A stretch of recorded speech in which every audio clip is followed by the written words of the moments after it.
আসামের যে জায়গায় মেম্বারশিপ হয়েছে এই জায়গায় এরকম একটা বাতাবরণ কোন মানুষের কাছে অ্যাপ্রোচ করে কোনো না বলে না।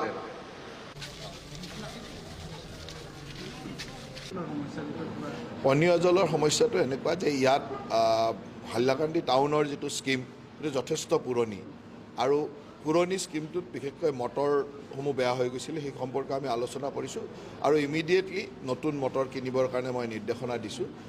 খুব কম দিনৰ ভিতৰত নতুন মটৰকেইটা কিনি আগৰ স্কিমটো কণ্টিনিউ কৰি থাকিব, কিন্তু এই স্কিমটোৰে কেতিয়াও 100% মানুহক পানী দিয়া সম্ভৱ নহয়। সেইকাৰণে আমি নতুনকৈ এটা স্কিম অলৰেডি PHE ডিপাৰ্টমেণ্টে আৰম্ভ কৰিছোঁ। মই ভাবোঁ যে সেইটো কমপ্লিট হওঁতে 27-28 পাই যাব, কিন্তু তথাপিতো এতিয়া অন্ততঃ এই সময়টোত চলাই ৰাখিবৰ কাৰণে পুৰণা স্কিমটোকে চলাই ৰাখিবৰ কাৰণে যি পইচাৰ দৰকাৰ হয় সেইখিনিৰ ব্যৱস্থা কৰি দিয়া হৈছে আৰু মান্থলি মেইনটেনেন্সৰ কাৰণে যি ব্যৱস্থা লাগে সেইখিনিৰ ব্যৱস্থা কৰা হৈছে। তেনেকুৱা মোৰ তাততো তেনেকুৱা কমপ্লেইন অহা নাই।